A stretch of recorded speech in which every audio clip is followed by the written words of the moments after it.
I feel like I've been rejected as many times from COVID as I have been from, screenwriting and filmmaking.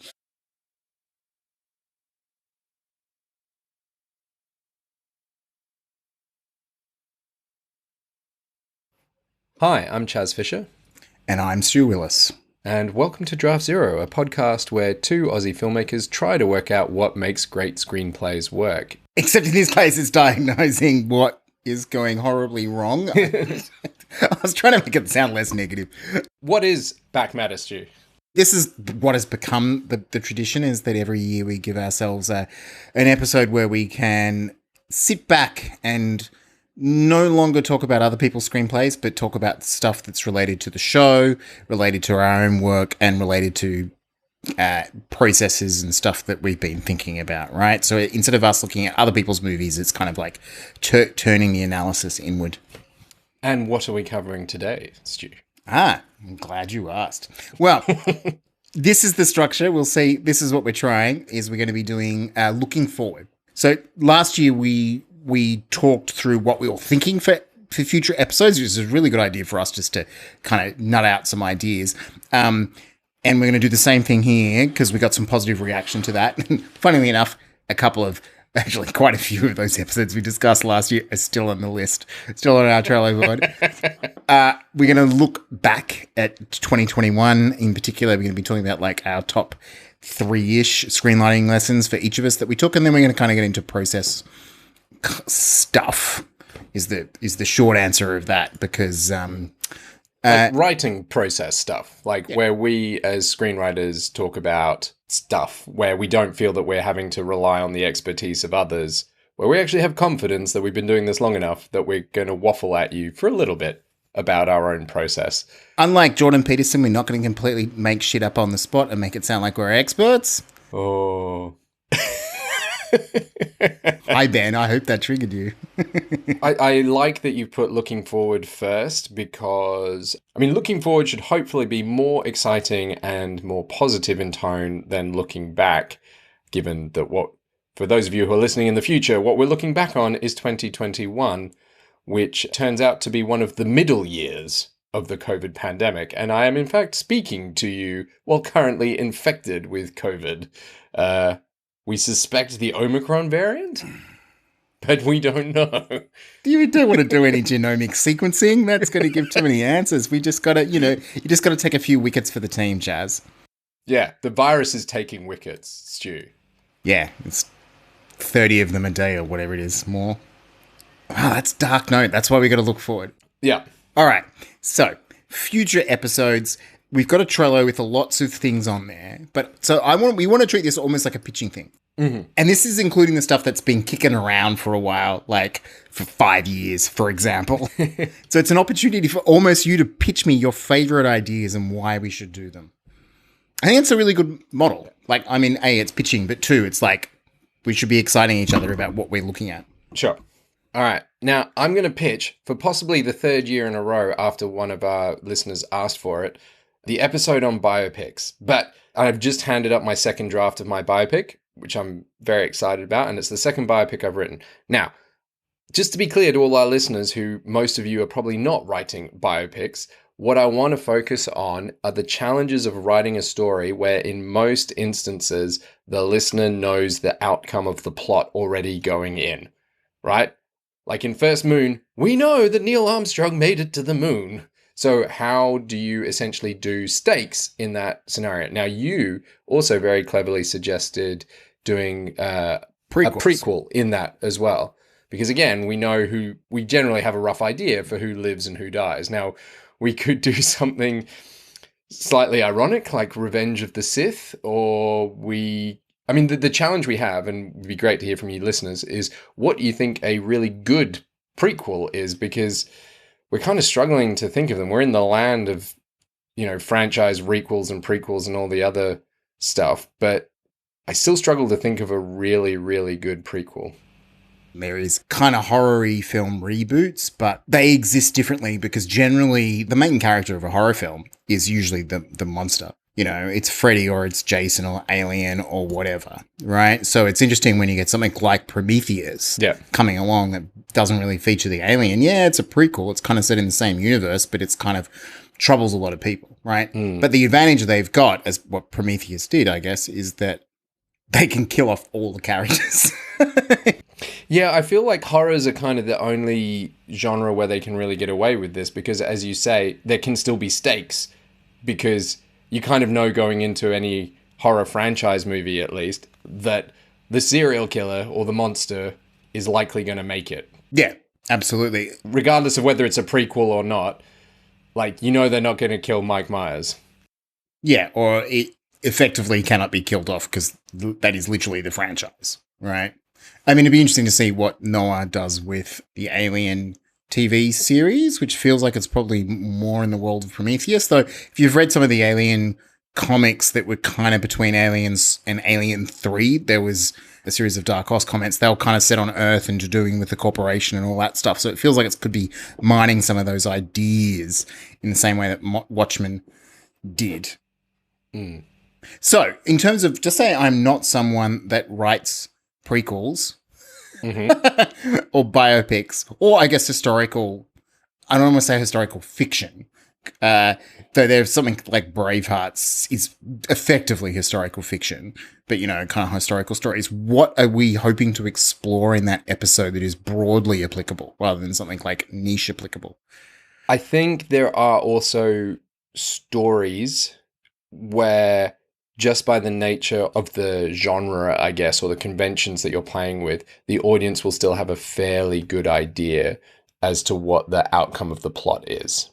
Like, we've spoken about horror movies, for example, and there's a reason why I don't particularly like, I'm not enamored with Japanese horror movies, is because I've got a fairly good idea that everyone is going to be dead by the end. Nihilistic. And obviously I'm not, you know, huge generalization there, but do you know what I mean? Like, I think there are, you know, in superhero genres, you know that the hero is going to win at the end. So how do you deal with putting them under pressure? And I'm not saying that we're going to look at it that broadly. I think we would probably limit it to a couple of biopics and a prequel, but those lessons about, I guess it's probably going to end up largely being about creating character stakes. Yeah. My suspicion is that's where we're going to go. And I think that will be useful to everyone. Yeah. Like, we were just talking to a listener on Twitter today, chatting about one of his script ideas. Hi, Thomas. Patreon. And it was, yeah, like, basically what we were talking about was how to create an antagonist that pushes the protagonist's buttons, essentially, how to create the character stakes. Because I'm pretty sure he had all the plot stakes stitched up and well in hand, and it was more the character journey stuff, which I think maybe become a theme of at least of this discussion, because I'm still on my bandwagon, it's a year later, about exploring more craft tools that I can unearth in relation to character journeys and characterization. And I think you've been mulling some of that as well. Like, choices and decisions was a good place for 2021 to end on in terms of our episodes, and I think that's reflective of more of the work that I want to do in 2022. Yeah. With this podcast. I mean, the interesting thing about character journeys is interrogating what we mean by a character journey and what that means in terms of the audience experience and what does it mean for you as a writer. And this is jumping a little bit into the screenwriting lesson stuff, but I read quite a bit of this book on, like, creating character arcs from this author, Rayland, I think. But it kind of had a certain worldview imbued into it. And that's fine. Like, everyone has a worldview. I got a particular worldview. They had a kind of like a Christian worldview that was like everything to do with journeys was basically like you could look at it in terms of being virtuous or being a sinner. And it was quite specific about that. Whereas I just tend to think arcs are up or, you know, is the character in a start in a better place, a worse place? Or, you know, how do they change and in what direction do they change? But I think it's really worth exploring. I completely agree, but how we break that up is going to be a curious thing. But speaking of character journeys, I think an episode that only came to me a couple of days ago, but is to do something on talismans, which is a term used by Scott Myers from Going to the Story, where he talks about talismans meaning objects that that you use to kind of tell character stories, right? So an obvious cliched example is the character who's widowed, for example, and is still wearing the wedding ring, right? Mm-hmm. And then you have multiple cuts to the wedding ring, and then you see them throw it away, or the locket. There can be more complicated ideas. One of the examples that Scott uses is the coin around Harvey Dent, right? So the object becomes, the way the object is dealt is a way of manifesting an externalized reality, again, to use his term, for the audience, what is going on internally with the character. And I think it can actually be really useful because I've been working on a project, and we'll talk a bit more about this in screenwriting lessons, which has been helping my co-writer, because it's his idea and he'll direct it, translate something that started as a short story. And it was incredibly interior in terms of the character, and it's finding ways to manifest that externally while not losing that sense of internal character. So that's my pitch for Talismans. Like, it's related to character journeys, but it's like a very specific craft tool, and looking at examples of how you do that. I really like it. And I think it might lead us into another episode looking at like interior protagonists and how they've dramatized change for them as a possible character journey. Yeah, we did that episode on like Chef and Happy Go Lucky, and I can't even, what was the third one? Was it Amour? Many years ago, and I reckon I'd almost be tempted to revisit those films, if only because I reckon my understanding of what they've done would have, on a craft level, would have improved. It'd be interesting to experiment. Interesting experiment. I also just want to watch new movies, and those kind of movies, like films like Nomadland, for example, I find them rewarding to watch, but it takes a lot to get me to sit down and watch them. So I kind of like the excuse of having an episode like this to make me watch 3 movies like that. I mean, I think they're the kind of films that, weirdly, for me, the cinematic experience benefits them because it's more about the process of going, I booked my tickets, I've got that period of time going into the cinema to settle my brain in, and that period of time to kind of like process what I've seen. And you don't look at your phone as well. And, depending on COVID restrictions at the time, it's a communal experience. So you might hear other people reacting at different moments. And that's, I saw Power of the Dog in cinema, which I'm really glad I saw in cinema. Oh, yeah. I would actually love to see that on a film print. That's me being a film fan, as in of the medium itself as well as of cinema. I think seeing a film print of that would be fantastic. Hopefully it's someone like the Astor does it. All right, I guess, do you have any other particular ones that you want to pitch? Well, look, just to get people hopefully excited, is the very next thing we are scheduled to record is a 2-part episode on keeping genre fresh.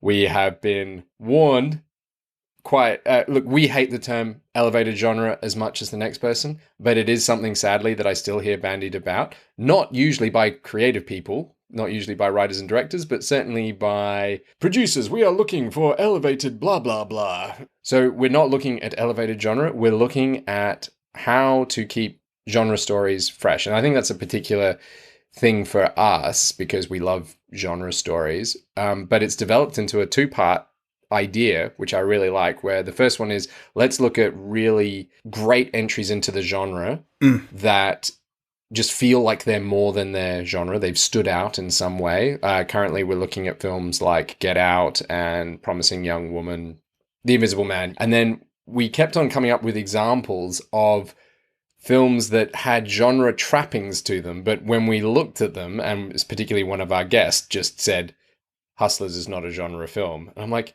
it's a stripper heist movie. How is that not a genre film? And I'm like, no, actually, it's a drama with the trappings of a stripper heist. And it would sound like a great combo with Power of the Dog, which is a Western, but in so many ways, it's like a Shakespearean or Greek mythic tragedy in a Western setting. Yeah. And so it kind of connects to some of the stuff we're talking about with Alice Fraser in a stand-up comedy special, right? Was it Pathos? Logos. Ethos. Right, the rhetorical triangle. And I've got examples of how they connect them, but I think you've got genre in setting, there's genre in character types, genre in narrative structure, genre in what I will actually call commentary, right? What is it actually commenting on? And then there's probably genre elements and a few other things, right?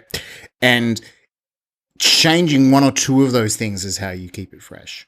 And so in the case of Power of the Dog, it's like, oh, we're going to take this really mythological idea and we're going to move it into, Montana. Wasn't it Montana? I think it was. I mean, it was shot in New Zealand. By way of New Zealand. Yeah. Fucking hell. I could not believe that anyway. Ari, she's a genius cinematographer. So that's kind of what I'm thinking about that. And look, the moment we're talking about 2 parts, maybe it'll become 3 parts because we'll decide that we need to break it up. And what we're trying with that is we're going to try a different guest for each part, because by us revisiting kind of what we talked about previously, like we might have to re-explain. It would just be interesting to see what that does in terms of, shaking up our understanding and kind of making benefit of the multi-part episode. I mean, if we can get both the guests that are currently being mooted, they are both pretty incredible. So I'm excited. The last thing is I would like to revisit endings, kind of building on the stuff we're talking about with character in our character choice and decisions, which I think a better way of putting it in hindsight is like options and choices, or options and decisions. So what lens do you want to look at endings through? Well, catharsis is one type of ending. There's the Michael Arndt type of ending, right, where he's got this whole thing about decisive acts, etc., in the climax. And there's also, related to that, is giving articulating a character journey through a choice at the end. So to be kind of, and it may be an ad hoc series, like our dialogue, there's 2 parts to dialogue, and we've got a third on the list, which will be like on rhetoric and monologues. It could be that we do visit endings over the next couple of years, but it feels useful to have something that when you're looking at your ending and go, in what ways can I elevate this ending, that you've got a couple of models, a couple of structures that you can kind of just use to help brainstorm, the beats of the ending. Because we haven't really looked at endings in particular since Catharsis. Yeah. And one of my favorite Contrarian episodes, so the Contrarians is the podcast of previous guest and Patreon Julio.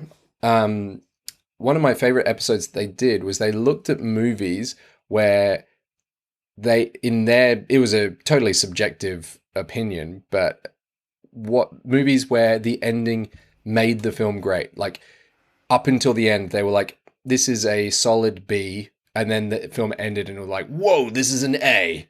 Like the obvious one that's now become a cliche is you think of The Sixth Sense. But one of the examples that they mentioned that really rang true for me is La La Land, where I was watching La La Land and I'm like, yeah, I'm having a perfectly good time. This is pretty good. And then it gets to that ending in the club and you're like, oh my God. Yeah, I kind of like the idea of doing at least an episode that's in response to that episode. I like, dialogue between things. It's cool. We can steal their idea. Julio, you didn't hear that. No, we are. We're commenting on it. Paying homage. All right, and then the other one was a Backmatter special, whether it ends up becoming an annual Backmatter or more like our competitions episode, so slightly out of format, which is talking about co-writing and co-writing processes and having, I guess it would be an interview episode, which is not something we've done in a long time. You and I both know of a number of different really great writing partnerships where they have very different processes.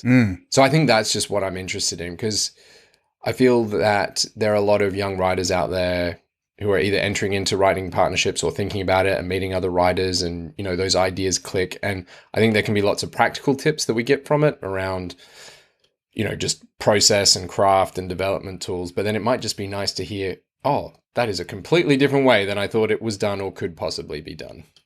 Yeah, that'll be really interesting. Those kinds of, all process stuff's really interesting. If you kind of get into the nitty gritty, people can give you a lot of different ideas, which we'll do at the end of the episode.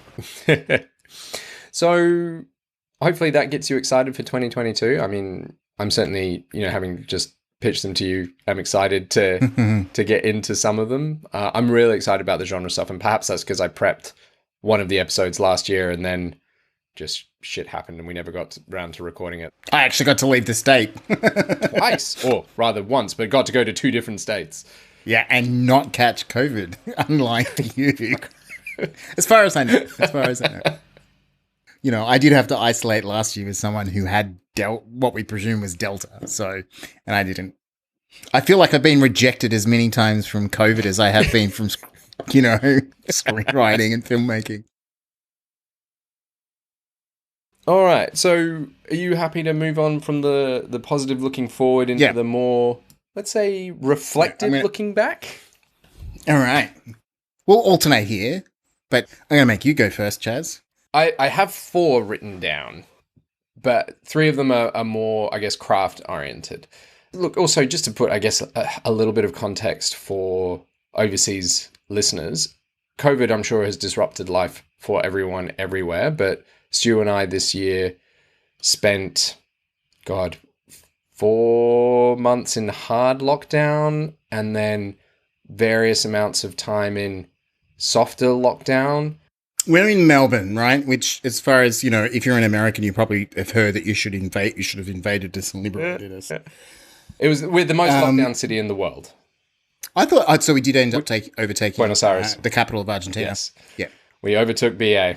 Anyway, so that's the context in which Stu and I have learnt these lessons. So my first one, and a lot of this I think will relate to the process stuff we're going to talk about afterwards. And this relates to the writing group that Stu wants to talk about, but setting reasonable goals that are in your control. That is a hard lesson I learned, is I stopped setting any kind of aspirational goal for myself. Let me give you an example. Getting a manager is an aspirational goal that is outside of my control.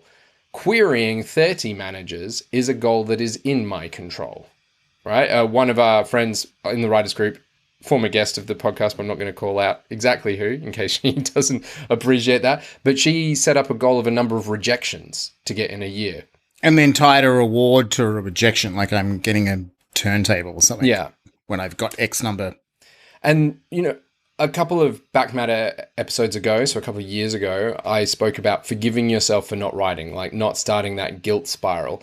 And for me, the setting reasonable goals that are in your control is actually a way of getting yourself back on the writing horse when you feel like you've taken enough of a break or you've regained some time. It's like, sometimes after I've spent a bit of time not doing it, how do I get back into it? And it's like, set yourself a really small goal that you know that you can achieve and that is well within your control. I think Cargill on his podcast, he spoke about like, even if your goal is only writing half a page a day, just do that, or whatever it is, even if it's a paragraph, just set a goal that you can actually hit. Don't set a goal that you can't possibly manage.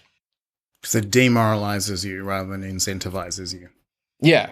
And what was good about our writing group structure is that we set goals that were weekly goals, fortnightly goals, and quarterly goals. So you were setting things like, I need to know that I've got an hour on Thursday to do this. And then you were setting things like, all right, over the next month, I can make time for doing this.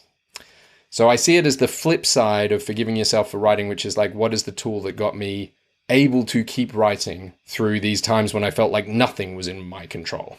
It's identifying things that are in your control. The balance for me, and this is a moment of personal reflection I've shared before, is that line between, am I being patient or am I being passive?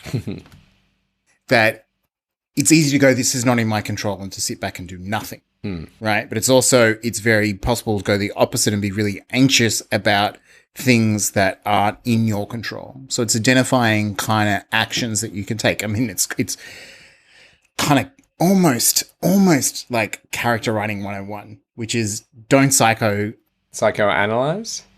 Yeah, like kind of do airy-fairy. Oh, my character's like this, but don't demonstrate it, right? Like you go, if my character is kind, what do they do to be kind? So if you are going to be a kinder person, what do you do to be kinder? You don't start flame wars with Mel on Twitter about 5X structure because you're bored, right? I wouldn't describe myself as a kind person. I got other qualities. I don't think either of us describe ourselves as kind, but I think both of us do kind things. What's the difference? I mean, look, honestly, the difference is possibly a self-esteem thing because, I've had a therapist tell me, you say that you think you're not a kind person, but you do many kind things. So why are you not kind? I'm like, because it's really hard for me to do kind things. I watched you look in the middle of a game of Scythe, look to a move that you could take, look to your wife who's shaking her head saying, please don't do the move, look back to the move, do the move, and make her cry. So you're capable of doing kind things, which is actually, it's a great cinematic beat, right? You pointed out the movie. Which actually connects. Yes. Oh, yeah. That's me being evil. And that actually leads me to one of the lessons. And look, we did a podcast on it. The main craft lesson was, for me, the stuff around decisions, right? Like, I still think about it like, And as I mentioned earlier, perhaps the clearer terminology would have been like options and then choices and decisions. But I ended up getting into a massively long discussion with Emma's brother over Christmas, and he's a scientist. Like, he's a PhD, fucking super smart, genetics, and, you know, they're a very sciencey family. And we were talking about Breaking Bad, and him talking about how he doesn't like it. And he started off with something like the writing was shit. He watched all 5 seasons and he wanted to argue that the writing was shit. But what I kind of narrowed it down to, right, in terms of like, because I was like, look, let's not use that kind of judgment. I'm interested in terms of how it made you feel, why it made you feel that, and what else that you like, right? Like, to me, it's almost like when I talk to people about their flavors of alcohol, they're interested in like beer. Like, it's like us trying to work out what kind of stuff that Anna likes to drink. You know, it's kind of interesting. You know, going, oh, you like this, but you didn't like that, but that's really similar to me. What was the difference? You know, his favorite show was The Wire, and he really likes the Game of Thrones, and he thought he has problems with the series, but he would love the novels. And basically what we worked out is, in terms of the decision making around Walt, he didn't feel that there was enough, and I'm quoting him here, evidence around why Walt was backed into a corner. He felt that he was being manipulated by the writers to be on Walt's side, right? What he wants basically from his storytelling was a little bit more of an omniscient view. He wants to see evidence about why that is the best choice for the character, rather than to be withheld from him. Okay, so he actually wants more options. So for me, it was an interesting to be able to diagnose like specific moments. Like, I can't remember it now, but we're like talking about specific, and he had an incredible memory to be like, oh, there was this episode where this thing happened and blah, blah, blah, blah. I don't understand. I'm like, Jesus, you knew it. You could recall it better. But I just think all that stuff around choices and what options that we present the audience or not have such a strong impact on the way we relate to characters that I think it's going to be something that I'm going to be thinking about for a long time. What options are we presenting with the characters? Are the audiences aware of them? And that moment of knowingness, coming back to that beat, the power of seeing someone consciously make a decision like, ooh, hang on, there's this option before me where I'm told, please don't choose that option, and I'm going to take that piece anyway. I'm not fully aware of what the consequences are going to be that, but someone has hinted to them, hinted to you that, you know, maybe you taking all their pieces is not a good idea, right? I've tried to weave that story into this little thing, so Chris has to keep it and you feel embarrassed. I could have chosen not to do that. Is it essentially like one of your biggest lessons was just the discoveries we were kind of making around the distinctions of what options are available to your characters, what options does the audience know are available to your characters, that when they make a decision, is it knowing, and what the consequences are from that, and in what order you're choosing to present those? Yeah, and how that relates to how we feel about characters. Because I guess maybe, and we'll jump to you and I'm going to think about it a little bit more. I think I've just been doing a lot of thinking around character. What is character? What is our experience of character? How do we make the audience experience character beyond and I think it's true, character is habitual action, right? What makes something a character is because they do something repeatedly, and then we try to create a moment of disruption and we see whether or not they continue to do the thing. And we've both had experience, and yours is a lot more traumatic, but we've both had the experience with people in our lives that effectively they had something go wrong with their brain and they no longer behave in the way that they used to behave, but in some ways they also do. Like, it exaggerates aspects of their personality. But because they look like they still are, on some level, the person they always were, it's kind of becomes a very frustrating thing. But I think it's also indicative, perhaps, and look, hopefully we're going to strike a good balance for our listeners by doing things like keeping genre fresh, where we're still engaging with story mechanics and plot and narrative and not just focusing an entire year on character. But I think it speaks a little bit to your and my confidence as writers. We are more and more experienced and confident in our ability to do the the plot tools, and we still are kind of feeling a little bit for what's the best way to make our audiences relate and empathize and feel strongly when we want them to. I mean, maybe I'm talking more for me. I think, no, I think you're right. Like, effectively, I feel like I can solve, and it's interesting I even use the word solve, that I can, quote unquote, solve a plot. And then the question doesn't become, can I just make this make sense? Or be enjoyable. It's like, what am I saying with this? How am I making the audience feel? What am I making them think? We are working on a project at the moment, which is going to be, and it'd be really interesting to see how it continues to develop. It's going to be walking a really fine line in terms of how the audience are positioned in terms of their feelings of those characters. Right? Because it's kind of a satire, and we're going to have a character that starts doing reprehensible things that, like, how far do you want to push them? How, all that stuff. We should probably watch some really good satires. Like, I just remember Election is one of my favorites. Like, you are so behind the Matthew Broderick character for so much of that film. And then at a certain point, you're like, oh my God, this guy is the worst. And then you're like happy that everything falls apart for him.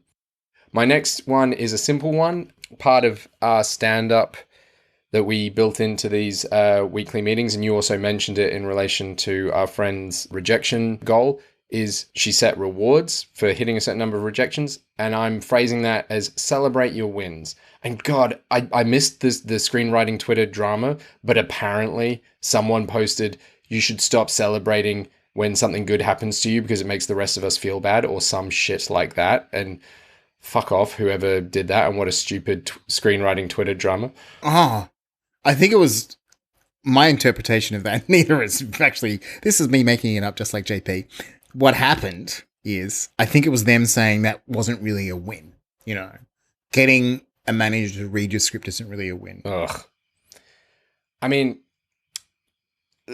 I'm going to be slightly specific in that I got a full, proper Australian Writers Guild minimum rates, paid feature writing gig this year. And when I handed in that first draft and sent off my first invoice, and the producer wrote back to me saying that the script had made her cry, I was in the middle of transitioning jobs in day job terms. And in short, when a lawyer moves from one firm to another firm, it is pretty traditional for there to be a lot of legal chest thumping at each other. And so I was kind of in the middle of being sued by my boss of 13 years. It's like a pack of sharks moving to another pack of sharks. It's just going to be blood in the water. And so this was a really terrible place to be. And we were in lockdown. And I, handed in this draft and, got my first paycheck and did it. And it's not like my first paid gig, but it was my first proper paid gig. Anyway, I've taken lots of less than award rate writing jobs, but this one was the first proper one, and I'm really proud of it. And I just was not in the mental space to celebrate the win. And I really wish I had. And they can be tiny wins. I think that's why we set rewards in that thing. Like, just make yourself think of, even on a week-by-week basis, when you hit that really achievable goal within your control, give yourself a reward. Yeah, I think they're related, right? The win and the goals are related, because the problem is, like, the dopamine hit. If your goal is like, the only goal on my list is make a feature film, right? You're not going to be celebrating that, and it's hard to keep yourself motivated. There's actually, and I'll include some links in the show notes to it, there's an article written by Dr. Devon Price, and he's written a book called Laziness Does Not Exist. I haven't read the book. I've only read the Medium article, which I'll link to, that kind of, in some ways, summarizes a lot of it. And the idea is trying to think of a social psychologist might be their term. They're looking at kind of like social aspects that lead to behavior. And it's fascinating stuff for screenwriters, because effectively Dr. Price is arguing that personality does not exist. Personality is a consequence of the situation you find yourself in, right? Which is a really interesting way to think about writing and life. And they talk about laziness and what we perceive as lazy could be stuff that is kind of like structurally holding people back. And I think a lot of people that go, oh, I'm running low on energy. And there's other people that have used this pandemic and written like 5 features. And it's like, yeah, but what are your personal circumstances? And your personal circumstances can include your biochemistry, right? Or the way that you need stimulus. And this will eventually lead us to why the writers group stuff and why we're sharing that information. But it's like, some people need discussion. They need to, think with their mouths open. And if you're a writer that's like that, then you sitting in front of your computer doesn't help you write, And that's some ways why I think the whole, all you have to do is write 1 page every day. Because that's just not how some people brains work, right? Or they need concentration. I'm someone that needs more like chunks of time, right? I'm to quote / paraphrase, it's more a paraphrase, Neil Stephenson, 1 block of 4 hours is more useful as a writer than 4 blocks of 1 hour. Right? They are not equal. They're not equal, but I'm actually the other way around. You get more done with 4 blocks of 1 hour than one block of 4? Yeah. I tend to burn out around the hour and a half mark. I break up my writing. Like I'll do writing sprints and I can do like an hour, maybe 2, but if I do 2, I burn myself out. But if I do like an hour and a half, take a break, an hour and a half break, hour and a half break, I can actually get quite a lot of writing done. I need that kind of, and also on that, it's that classic, like use the sprint option or set the timer where you set it for 30 minutes and then you go, oh, all I need to do is 30 minutes. And some days all you'll do is 30 minutes. And there's other days where you just like churn past the sprint. But all that connects back to control. And so it's like, give yourself more wins, right? Like if getting out of bed and making a cup of coffee is difficult for you, and there's definitely days it can be difficult, you should go there. Hell yeah, that's a win. Yeah. And I will eat chocolate to go with that to that coffee. So, Stu, what is your second screenwriting lesson of 2021? Funnily enough, for a section on introspection, it's about introspection. And it's funny that it's taken me like this long to realize it's really useful, which is giving your characters moments where they're by themselves, right? And this kind of thinking has come from a few different influences. So the broader point of view, I'm going to zoom out a little bit, which is one of the things I had to do during one of our lockdowns, is because, my day job is mostly working in post-production, and that can be very, very project-based. Basically, I was doing a bunch of animation, and then we could start shooting again, and the animation, anyway, blah, blah, blah.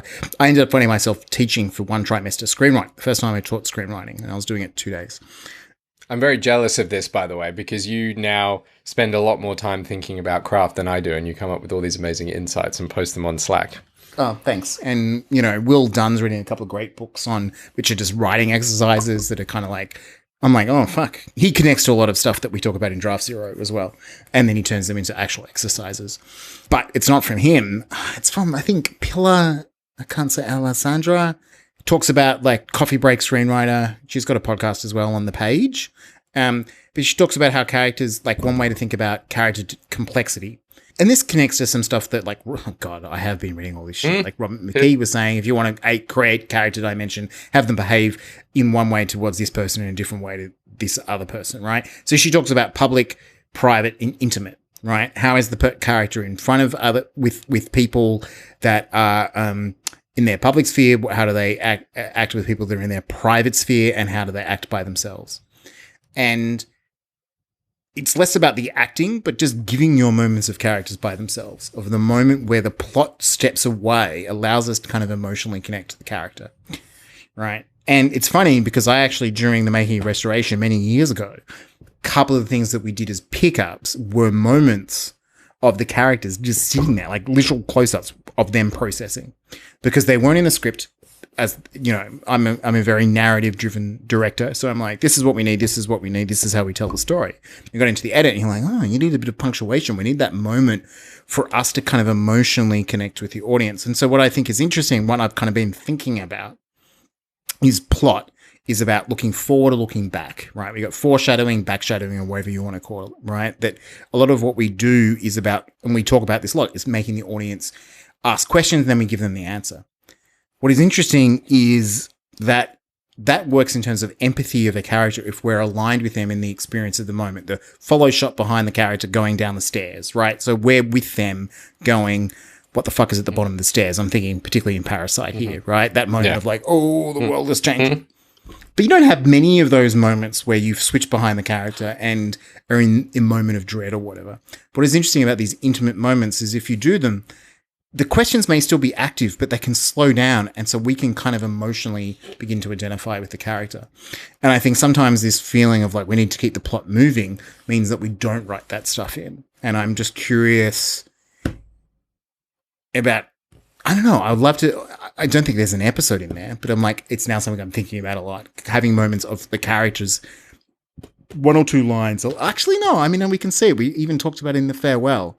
Like some of those close-ups were like, here's like or Moonlight, you know, here's like almost like a whole paragraph of a character's emotional journey. Well, I remember when we did our TV pilots episode with Grant, I think it may have been The Wire, but I'm not 100% sure. But one of them ended almost every scene with off so-and-so character's feeling.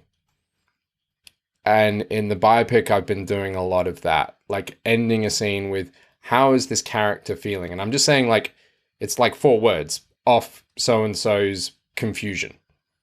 But it leaves you going, that is how they're feeling. And it paints in your picture, like, the character's face in that moment as you're transitioning into the next scene.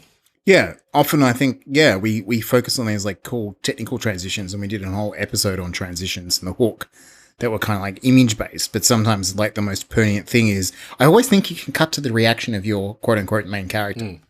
At any point, it's justified going to go, even if it's just a conversation between two people that are not related, and then it's like cut to, what does Chas really think about this? And if that's where you end, that's the button. All right. So you can definitely have those moments within scenes. And I've definitely watched stuff where it's like they shoot wide and you can see them kind of narrowing the interaction between two people giving side eye, you know. Grace Tam, legend. Just want to say that. My final one is writing by hand. And I think it's going to sound so obvious to all you people who do write by hand, but I'm someone who has not written by hand for many years. And recently I found that the hardest bit of development for me is when I go to these first longer documents, right? When I go from, I guess, log lines or one paragraphs and a couple of, you know, graphs or bullet points. When I move to a longer form document. Graphs. Yeah, I've got a graph for my latest one. I just drew out the plot and the character journeys, how they intersected at different points. It helped me think about it, to visualize it that way. But I found that using pen and paper to write almost like what the first draft of like a scene outline or a treatment would be, to be really helpful, because this is going to sound super obvious to a whole lot of you, and apologies, but you turn off your internal editor when you're writing by hand because you can't backspace, right? So you just keep writing.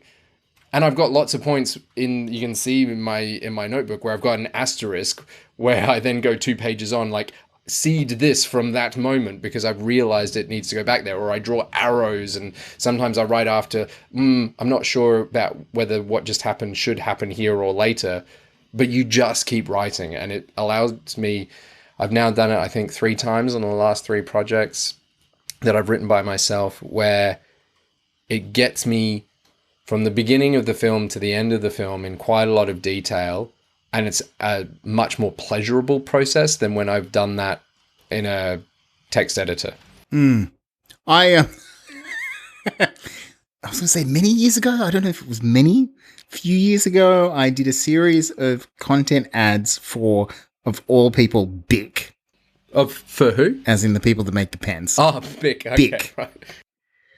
And they were basically running they did a writer's room for kids. So they got 3 kids around the age of 10 to work with a great writer. And she took them through. But the whole thing was, and it's backed by science, is that handwriting activates different parts of your brain. Like it literally gets you to think more creatively. I mean, it doesn't have to be handwriting. I think what was important for me was turning off my internal editor at an early stage in development. So however you guys can make that work, try that. It's probably actually why I do get a lot of stuff written. I like public transport, and I include planes with that on my iPad with its like I've got an iPad mini. It's A5 size, and I have a keyboard that goes with that. So an A5 size keyboard. And the reason I got that is I can kind of be pushed up in the corner or like sitting in the back of a plane or pushed up in the corner of a bus and write. And I don't have an iPad that's got Wi-Fi on it. And I actually get a lot written. And sometimes I think it's my most productive writing. Yeah. Because it's like, oh, I've got like 20 minutes until I get to my destination. Bang out. You know, I'm not going to be screen sharing with anything else. There's no notifications. I've just got to do it. Yeah, the no notifications is a big thing. All right, Stu. All right, your last thing. Your last lesson of looking back into 2021. And look, this, I don't know whether it's the most important lesson. It's something that came up because I was arguing with Mel over 5-act structure. And it came from an article that film critic Holt wrote on 5-act structure. And it was actually a real interesting insight into the first and second act of quote-unquote 5-act structure. And I think it's applicable whether or not, like, whatever way you subdivide stuff. Where she talks about this idea that your first act is the exposition, what we call the introduction to the world. But it's not just the ordinary world. It's a state of pre-existing conflict. All right? That there is a state of pre-existing conflict, such as the two houses in Romeo and Juliet hating each other. Or in, because he's comparison, he kind of applies 5-act structure to Iron Man. All the stuff around him being an arms dealer. Right? The ethics around him being an arms dealer is the state of pre-existing conflict. And then your inciting incident complicates, the second act is the complication of the state of pre-existing conflict. Something happens that makes the state of pre-existing conflict worse, such as in the case of Romeo and Juliet, there's these two houses of Verona that hate each other and their kids fall in love. Right? And I really like that. Like, it's something that, it's obviously a particular kind of storytelling. I'm not saying everything has it, but going and sitting there and going, maybe the reason that your quote-unquote ordinary world feels really boring is because there's no conflict. There's no state of pre-existing conflict, or whatever happens at the inciting incident is not at all connected to the inciting, to the state of pre-existing conflict. Look, and there can be stuff that feels cheap. The whole, like, in Die Hard, the state of pre-existing conflict is the fact that John McClane has come to LA because his wife's moved to LA and he stayed a New York cop, right? But they do weave that through, yeah, right? I mean, they have an argument in their first scene together before the terrorists arrive. Like, to me, the lesson it sounds like you're taking from this is just because your first act, like the plot of your story hasn't kicked in, doesn't mean it should be absent of conflict. Look, I look back at stuff that I've written and then I've watched it and I'm like, oh, it's all kind of there. But it's just that kind of like trying to make myself more conscious of that. What is the state of pre-existing conflict? How does the inciting incident make that worse? And if you're doing a disaster film, right, I'm just making this up on the spot, the disaster is not obviously a consequence or a cause. Isn't caused by the state of pre-existing conflict. But if you're going to do something like a classic kind of I'm arguing with my spouse. It should exacerbate that. Yeah, one of them has the daughter, you know, because, I mean, you know, it's the kind of shit that you're doing. Okay, it's a divorced couple and they're co-parenting and the bum dad has got the daughter for a weekend and then a disaster happens and then the mother has to go and, like, get her back from the bum dad. You can see how that will, like, structure and drive your story. I mean, for a particular type of story. White Lotus was like that. Like, on the boat ride over. I haven't finished watching. Okay, but from just referencing the first episode. Episode 4. On the boat ride to the island, you could see all the conflicts that these characters were bringing with them. And all that this stay at this island did, was make those worse. At least for the guests, less so for the staff characters. No, look, and I actually think maybe the reason it's kind of stuck with me is because I taught screenwriting and then ended up teaching an evening class to see out the end of the year. I think some people just took there was like something, here's the completely ordinary world, and then something random happened to change it. Like it was almost too, and the stuff that really worked when I think about it now is like, oh yeah, there's already stuff in there, you know? We may not be fully cognizant of exactly the terms of what's going on, but we can feel the conflict that is then exacerbated by the inciting incident. Feel free, listeners, to share your favorite screenwriting lessons of 2021. Maybe we should, when we release this episode, we can create a thread. Yeah. All right, so Stu, this is, I mean, I know I've added some items to this, but this last area of our annual Backmatter episode was selected by you. So what is process stuff? Process. Okay, I guess the main thing is, I mean, we can talk about more of the specifics, but I'll announce what we're doing, is that Chas and I set up like a writer's workshop this year. And so the two things that came out of that we're going to share is that we wrote a contract that effectively you could potentially to clean up issues around chain of title. So if you do the workshop, effectively you're exchanging the feedback that you give to others, and you're kind of giving up all rights in that feedback in return for them giving you feedback. Okay.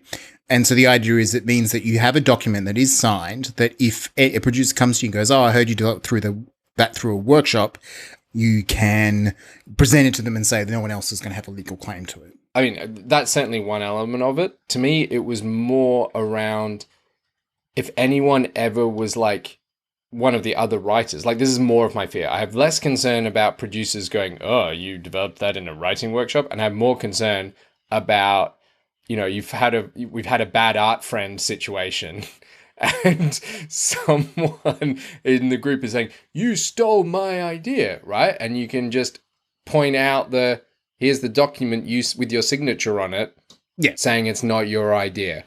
Yeah. And that you are doing this willfully and knowingly because you're getting other feedback. And so we're going to make that document available for everyone. Obviously, your legal advice will vary. It is not legal advice, blah, blah, blah, blah, blah. But it's something that I feel like if you want to build off on it, do it, right? And we can talk more about our specific model of how we do it, like the format.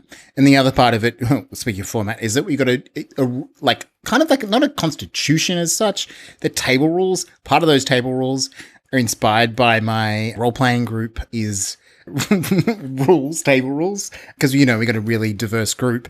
I'm the most straight person there, figuratively and literally. You know, we've got Indigenous, we've got trans, we've got non-binary people, etc., etc. So, and it's Warhammer Fantasy, which is like grim, dark satire. Right? So it's like Game of Thrones, but funny, right? And it's like getting the tone of that in a safe way is important. So there's some good table rules around that stuff. So we've taken that, combined that, and made a format. So we'll make those two documents available in an editable form so you can do whatever the fuck you want with them. But it may make it easier for you to be inspired to be like, yeah, let's do our own writers group. So what does the format of that look like? What we decided worked for us was that effectively we do a round. And to say you've got 8 writers, everyone has one project. And the idea is that each meeting, and we kind of like time block it as much as possible, because it's the fairest way to focus people, is that effectively we try to give about 90 minutes per person every 2 weeks for one project. So every person brings one project and they're scheduled in, and they know that in 3 weeks I'm presenting my project. The format within that is that there's an accountability, which takes only about 10, like for 8 of us, it's only like 2 or 3 minutes, this is what I said I would do last week. This is where I got to, and this is what I will do in the next 2 weeks. But one of the main reasons why it was really important for me to introduce that accountability is there needed to be a mechanism. Like, let's say you went really early in that cycle. So you went first or second and you're done, right? You're not going to get feedback on your work until you start a new cycle, right? But how is participating in this group going to keep inspiring you to keep going on with that work? Other than, you know, maybe sometimes giving feedback and participating in other writers' work is inspiring in and of itself. But if you're like me, and that's not all that it takes, having an accountability thing where you just say each week, this is what I'm going to have done by next week. And then you talk about it. And quite often for a number of people, it was, I didn't get that shit done. And that was okay. Yeah. It's just keeping it moving, but, you know, and then any kind of roadblocks that are coming out of that. And then we have, and this is weird, there's like a block of like 20 minutes where the person from the previous session talks about their response to the notes and their discussion. So they've had 2 weeks in our pattern, right? there's been a gap. This is the next fortnight where they can kind of reflect about what they learn and ask any more questions, because they can come away. Like, some people respond to feedback in the moment, and some people just be like, I just need to listen to everyone and make notes and listen back to the recording. So we've got some stuff around documentation about recording and people, having to make sure you ask. We do this all via Zoom, ask permission to record. But some people will listen back to the recording and then go, okay, cool. This is what I've been thinking about. This is what I've been doing. It's just a way of them kind of like continuing the discussion. And then you get an hour after that for whoever is session it is, what we call this. I think we call it the session runner. And they can do whatever they want. Their project could be like, which is what I did, like career development. I basically brought a list of like 10 short films or something, and we're like, what should I think about writing? What do I need to show that I'm going to do? And some people were treating it more as a writer's room. No one did it as a table read, but that may change. Next cycle might be someone bringing a script in as a table read. They can do whatever they want within that period. And they're the arbiter of the line. No one had to press that button, but basically the idea is if they go, look, this is getting too offensive, right? Or, you're trash talking my work too much, they can pull the plug.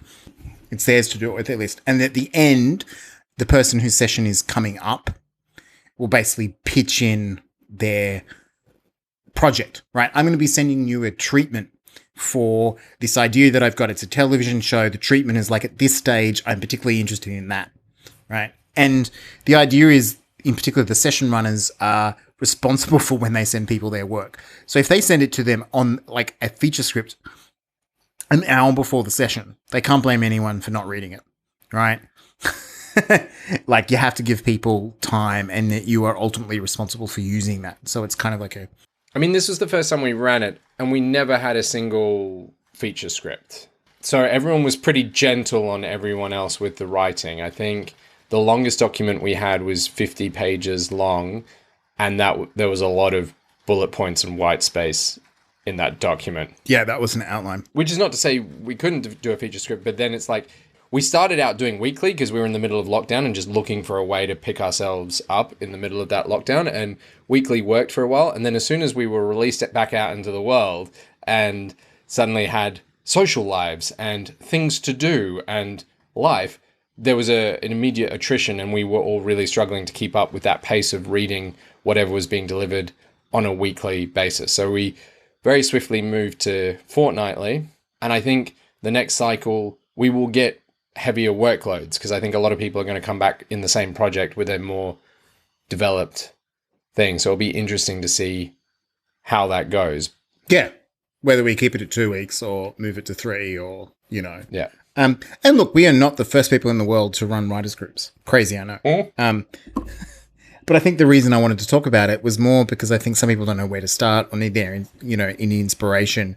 So it's like, we've written the documents, so use them. And you can use them in whatever format you wish. But this is something that I think, it's that idea that you don't have to be doing it in a vacuum, right? So I'm a big believer in community and creative communities, and this idea that it's less like, oh, we're going to be like Blue Dung, which is like was a film group here with like David Michaud and Nash Edgerton and all that kind of stuff that would give feedback and then stick their logo on. It's not about that. It's about kind of having a process which helps you move your project forward. Like, oh shit, I'm up in 4 weeks and I'm presenting this. Well, I've got to get something done. So it helps focus you. And then a lot of people, I think, can respond creatively in groups, and it keeps you as someone who's giving feedback. You're effectively kind of in a mini's writer's room for an hour and a half. Well, I really liked in the feedback, in a weird kind of way, Zoom was actually a good format for it, because Zoom stops people from talking over each other too much and kind of enforces a one person talking at a time thing. But there would be like someone, let's say me, gushes for 5 minutes of an opinion, and then the next person will say, I completely disagree with everything Chas just said. I feel blah, blah, blah. And so that was good and useful for whoever's project it was to kind of, if there was consensus among this very diverse group of writers, then maybe they could get a vibe that that particular thing was wrong. But where there wasn't consensus, then it's like whatever works for you. Yeah, I think when we've talked about this, and this comes from a participant though she unfortunately had to drop out, but she's coming back, Megan, who was like, if you're going to do any parts of us are going to come in, meet in person, the rule is just say there's like 4 of us because we're all close, decide to meet at someone's place to do the workshop, because some of us are remote. We literally might even have multiple time. We've already got multiple time zones, but we may end up with like 3 time zones. And everyone has to bring a laptop, because even if you're in person, you want the experience to be as equitable as possible. Okay, there is an accessibility aspect to it, and Zoom has problems, right, in terms of, you know, the way someone can take the microphone, but in the other hand, it kind of removes those personal dynamics that can happen. And as someone who's got a very loud voice, I can dominate conversations in person. Yeah, and I am one of those horrible men who continually interrupts. I'm becoming better at it. I recognize that I do it, and I apologize for it, but I still have yet to master the skill of not doing it in the first place. Yeah, I would think that doing a podcast would just reinforce that bad habit. But I did reread our mission statement, and there was a couple of things that I was like, oh, that's really cool. Oh, right? We should talk about that. Yeah. So this is like our guiding principle, and maybe we should have opened with this. These workshops are designed for a small group of us to come together and develop our creative writing material with others. In exchange for honest, open creative input on our work, we'll provide the same for our peers in the workshop. In that spirit, we approach the workshop with the same values that we approach our lives, work, and art, with generosity, curiosity, compassion, and playfulness. And then there's a whole bunch of table rules, but there was one that I particularly like. There's 2, actually. Being vulnerable makes our work, life, and art better. We should be prepared for others to open up to us and for us to be open up to them. We respect that such vulnerability is a gift and is treated as such with care and humility and discretion. The workshop is cooperative. Everyone is working together to make each other's projects better. Some things to remember are the risk of failure is part of creative life. Like many things in life, is best shared. The session runner is the final arbiter over what is acceptable feedback and discussions on their project. We want discussions, not arguments. The line may not always be clear, but the session runner decides what that line is. And also, not everyone is at the same level with their career or with their projects. Embrace the difference. Now, you'll have access to a version of that by following the links in the show notes. And you can modify as you see fit, but hopefully you keep the spirit of that. No, this is a place of vulnerability, and if you reveal yourselves, be prepared to be shat on. God. I think one of the reasons why I'm really excited that you raised this for this Backmatter is that it's actually something that is a goal that is within our listeners' control, that if they are struggling with these strange times that we're in, and you need that, like you talked about, you want to think with your mouth open kind of thing, there is a way that you can do that. And we're not saying this is the only way or anything like that, but God, there's so many writers I see on Twitter who I would be proud to be part of a one-cycle writing group that lasts 3 months with. Yeah, actually, one thing that we're going to add on to this is auditors. So the idea is that the participants that aren't bringing projects but are otherwise given feedback, otherwise are participating. So we'll look at some words around that. I mean, with us, we flagged the auditors among the members, and no one's worried about the idea of an auditor, because it's just like, well, then you're giving me feedback and not getting anything in return. So awesome. But people are concerned about the numbers, that it just doesn't get too unwieldy. And one of the things I was going to say is I know that there are writing groups out there where like either multiple people or even 3 or even everyone gets feedback every session. And either that turns into a really long session. And we did debate that in our own format. You know, do we want to do, instead of a fortnightly 2-hour session, do we want to do a monthly 4-hour session where there's 2 writers? And there was almost unanimous pushback on that, because it was really nice for the session runner to have an uninterrupted 1.5 to 2 hours of discussion with all these like-minded, generous, and talented people. Where the only thing they've had to focus on is you. Yeah. And not like, 20 minutes, what do I get out of this in 20 minutes? And like 2 people speak. And I just think it's easier for people to find an 1.5 you know, or an hour. We've just chosen an hour and a half. You could probably modify this format and go, we're going to do this. And there are ways, like we use Zoom because we can record the sessions.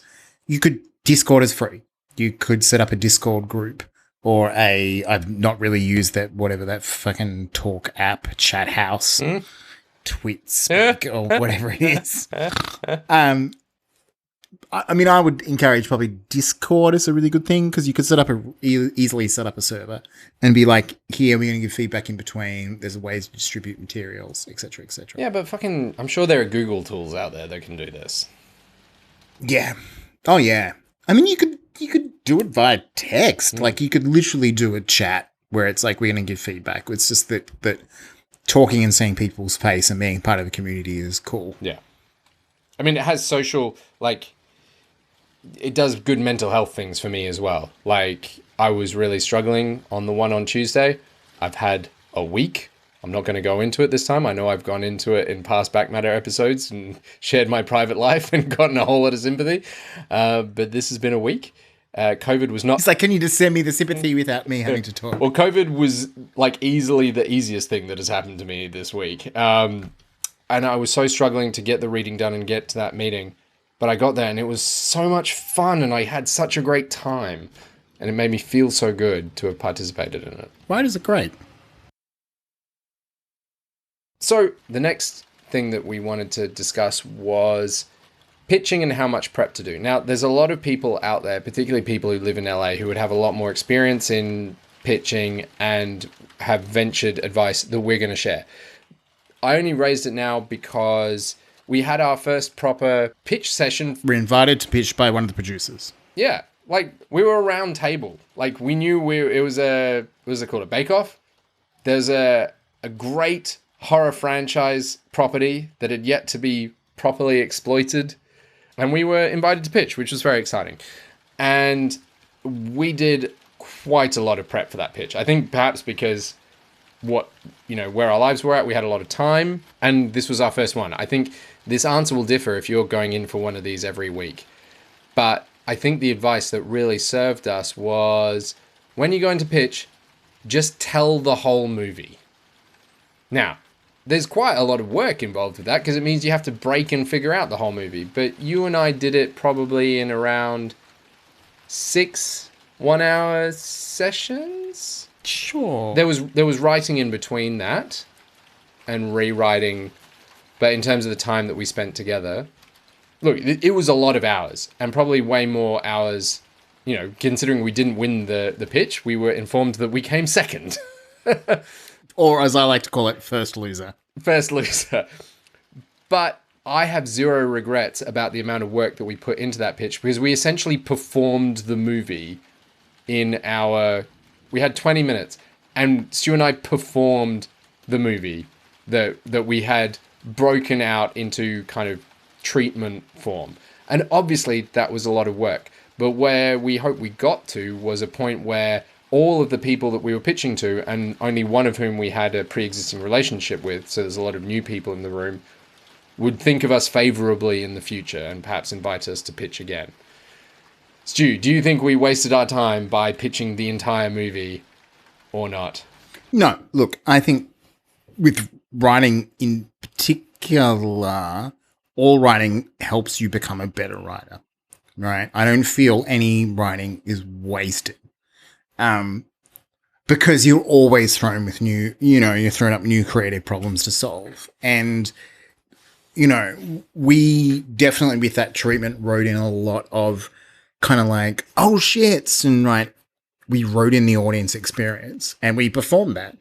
And I think I will probably use that in treatments in the future, right? Like I think sometimes synopsises can become dry and that you kind of, I'd rather have like a 5-page synopsis that has got a voice to it, that is got that kind of like, oh shit, oh blah, blah, blah, like talking to the reader than a 4-page synopsis that is 4 pages because that's what you think it needs to be, right? Because someone's told you that, the maximum it can be is 4 pages and it becomes dry. And so I don't think it's wasted at all. I mean, there is always this, in Backmatter, the opportunity cost of things is always something, particularly as you get older and are doing more things in life that you go, this is the opportunity cost. Did this take away from this other thing that I was working on? But I don't think it did for us on that. And, it's cementing us understanding how we work, how we outline. I think with this other project that we're working on, the fact that we're writing in like the sequence questions, and structuring it around that way came from this particular project. I don't think when we ended up pitching to them, we actually did say sequence 1, sequence 2 or whatever. No. We were working on it. It did, and we did the whole thing through Google Docs, partly because it's collaborative, but also the comment system is actually really solid. I mean, it's like Word and all that stuff, but being able to hold like a whole chat thread around a comment and then resolve it. Oh, the resolve button is so good. It's like when I've given up arguing with you, I just press resolve. Yeah, I press the unresolved button and then it still disappears. and then it appears in my email 3 years later at 4 a.m. You have this unresolved chat conversation. I will say I do have, and this goes back to something that we talked about in our development tools series last year, where longer documents are not good selling documents. They're good story documents. And so we had written out this movie that we performed. And to be clear, the producers did not ask for us to send that. We all were clear on no writing left behind.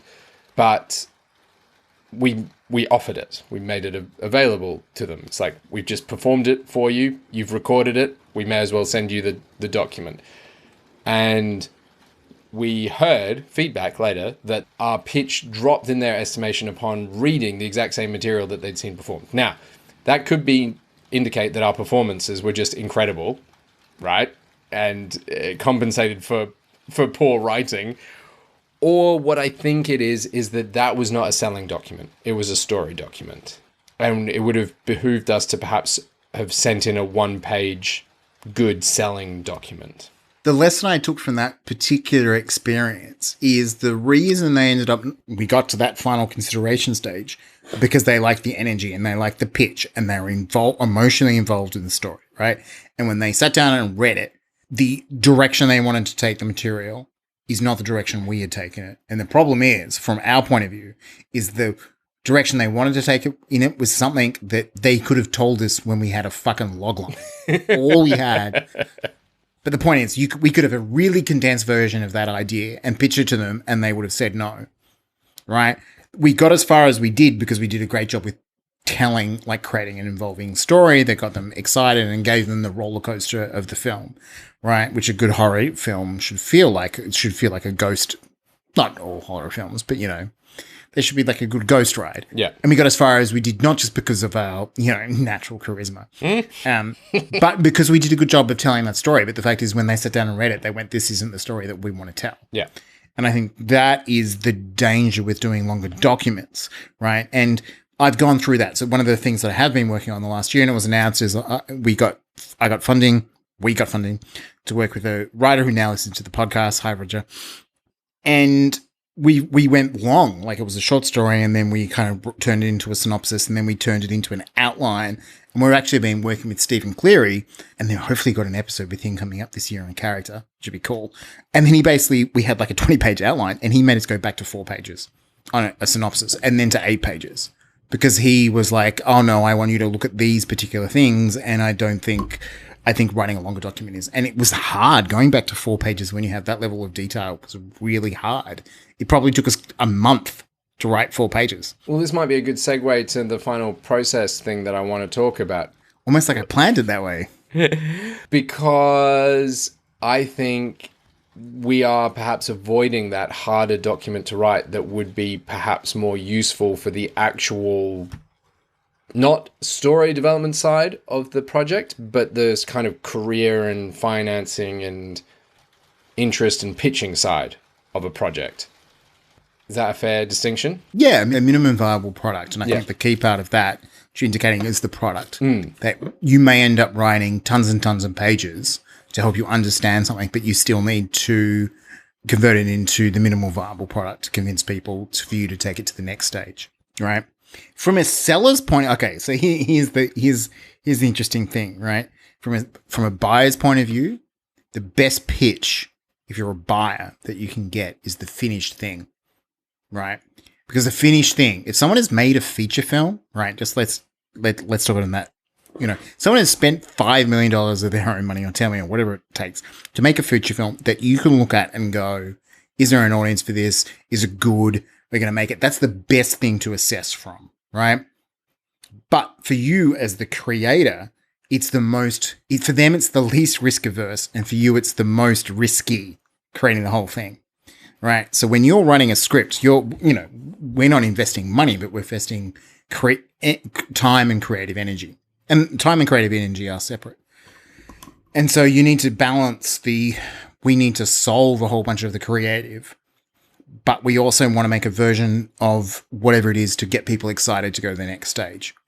You want people to read like a fantastic one-pager, so they quote-unquote pay you in whatever form that payment actually takes to go to 4 pages or 8 pages, or an outline, right? So they can take it to the next level. And so I really think that's what the balance between a minimal viable product is you're finding a way to the buyer, and that could be an agency, it could be a producer, like I'm using buyer in a really broad sense here, for them to kind of get excited about the project and want to invest their money in it. And you got to balance that with the investment you make in trying to convince them over the line. Yeah. Does that make sense? 100% it does. I think it depends.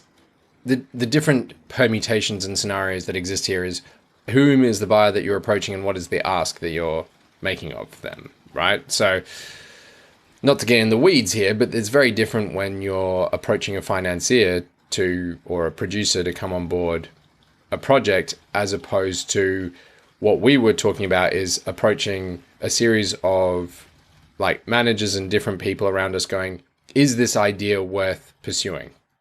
This is going to be quite loaded conversation, dear listeners, because we're going to talk about Stu and I's process on our current project that we're writing together. But also the past project, because the past project that has got us, the first thing we co-wrote together, got a lot of traction. And what we had to start with that was, we started with the MVP. But it wasn't like, it was like, this is the idea. And a lot of people were interested based on a couple of sentences. Yeah. Well, I think we worked up a one-pager for your pitching at 27 South. 37 South, which is a film market. Yeah. Right. So they're a film market that basically do speed dating between directors / writers, so and producers. So they have producers on one side and writers or directors on the other. So if we had a deadline like that, I think the development process on this current project would have gone very differently. But we had a follow-up idea to this first project, which is still live, still has traction. COVID has slowed the fuck out of it, but that's, 2021. But we've got a follow-up project because, we listen to all those people who say, have your follow-up ready. And the idea was for you and I to write the one-pager on 2 different projects that we were keen to write together that we thought were a good fit or a good follow-up to that script, that spec that we wrote that was being quite successful.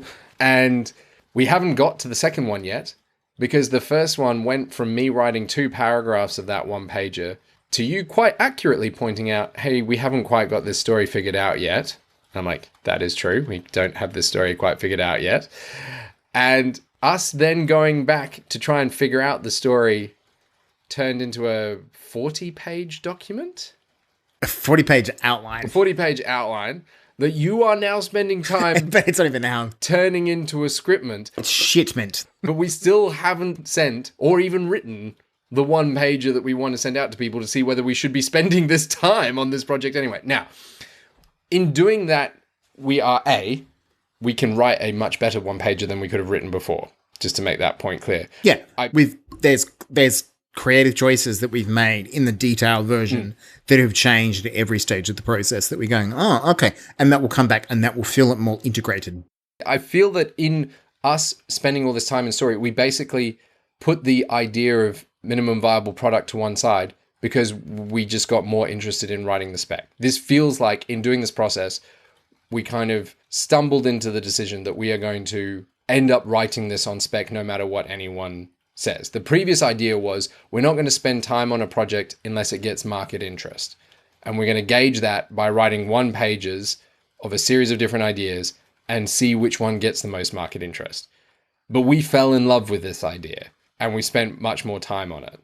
which is not a bad thing, but it's just a different thing. So the headline I want to take from our listeners to take from this in terms of like a process thing is choosing what your minimum viable product is. I mean, I think there's interesting things. Like we've talked about this in the development process, right? Which is often that you are the first buyer, right? That you as a writer have to be convinced that this is worth pursuing. And sometimes you spending so much energy on it isn't indicative that you have the energy to see the project through, right? That doesn't necessarily mean it's a project that's going to sell, but that you've at the first hurdle of, will I ever finish this? It's like, well, fuck, we wrote a 40-page outline and now we're at writing the shipment. Returning that document into a shipment. So there's that. But there's also the version of it, which is like, yeah, we've made some story changes and all that stuff. But in terms of people's idea of, is this version of doing a team where you're going to pitch it? Go for it. Like it's a teen werewolf, but sci-fi, about the radicalization of young people because of the internet. That's kind of like, here's the story engine and here's the thematic idea. And we should talk a little bit about pitching thematics.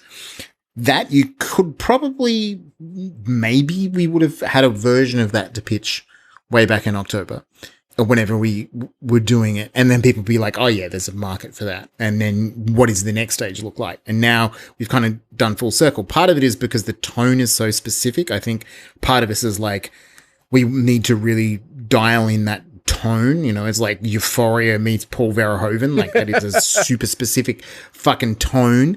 Obviously exploitive. That's something. There's a lot of blood and tits. Correct. Actually, we need more of the Do we need exploitation more tits boobs or dicks or whatever. Well, what was it the previous guest of the podcast told us? Catherine Smythe McMullen. What's the thing that wolves do? Knotting. Oh yeah, we need a warning. We'll leave that to audiences' imagination as to what knotting is. Right, but I think some projects you as a writer don't know what they are until later on, and so it takes you a while to work out what that product is. But part of it is the flip side is sometimes you just know what the product, like you can kind of pitch the broad idea and find whether or not there's market interest in it. And I'm using market in a broad sense. Without having to write a word. And you want to get to, I want to get to the point in my career when I can be like, here's my idea. Is this worth pursuing? Like, I think that's where most people want to be because writing a script just takes a lot of energy. As much as I say I never regret any script that I write, because it makes me a better storyteller, which is true. But, if I write 2 scripts a year, I've probably got maybe in total 60 scripts left in me. Right? So is this worth one of the 60? At this point it's like, yeah, for sure. But otherwise then there'll be a point where I'm like, I've only got 30 left. Is this worth being one of the 30? So it's working out, you can sit there and refine the pros or you can do bullet points or whatever. So I think what is interesting about this discussion is the MVP has 2 directions. There's the internal facing. What is the MVP for me to go, is this something worth me pursuing? And the MVP that's outward facing, right? And in terms of whoever it is, whether it's a producer, a manager, or an agent, or an actor, or whatever, that's going to get them excited about the project. And what can you do to get them doing that? Yeah. Can I venture a pro and a con to the time that we've spent? Sure. The pro is definitely that we know the story so much better so that we can pitch it so much better. But really where we'll end up is possibly the way that we worked with our previous script where we actually write the feature. Yes, you pitched it and that demonstrated to you that this was worth pursuing. So we wrote the feature and only after we wrote the whole script did we pitch it successfully to get the traction that we got. And it feels like that's the model that we're going to follow this, even though we didn't plan it that way. The thing that we've missed out on by not going with a less developed but quicker to write version, like a 1-page version of a less developed idea, but it would still have had at least shades of what we were interested in, is we would have gotten to hear from people whom we trust, you'll have these kind of budget constraints, or you'll have this kind of actor need and you'll need to write this role. We would have heard some constraints that we could have implemented into the development at this stage. And it might be harder to implement those after we've written out a draft and have fallen in love with a certain way of telling the story. Look, it's a tangent from what you're talking about, but it is this idea that I think there are some people that absolutely can blow up their ideas between drafts, right? But I think for most people, they're kind of just like, when you've written that first draft, it's kind of solidified, and everything after that is variations, unless someone convinces you to do something else. And it becomes, because of the energy, the time commitment in there, it becomes much harder. It's a lot more ossified. I've only blown up once, which was on your suggestion, which was moving a period piece to a sci-fi. Making it from a past period to a future period. Yeah, right? Like, that was an external. And I had that with one project where, and that's why often, it's like, oh, why do they bring in these writers to rewrite? And the answer is because often that's the way that they get, someone coming in with completely fresh eyes, right? And it's not the same that they're making it better. The important thing is they're making it different. Yeah. Right? Objective. And so I think you want, no, it's not objective, because they're going to have their own biases, right? It's just that they're prepared to do something completely different, right? Whether it's like, I'm going to open a new final draft of my 18 or slugline document and start from the beginning, or I'm going to be calculated. They're going to be prepared to blow up stuff in a way that you probably aren't, because I don't know. I think you want to keep stuff as malleable as possible for as long as possible, right? Maybe. I don't know, but I also don't. I'm sure there's probably writers out there that have I've completely rewritten this script 7 times and it's completely different every time. And then you're like, sounds like you should be doing more thinking and less writing. That's my reaction.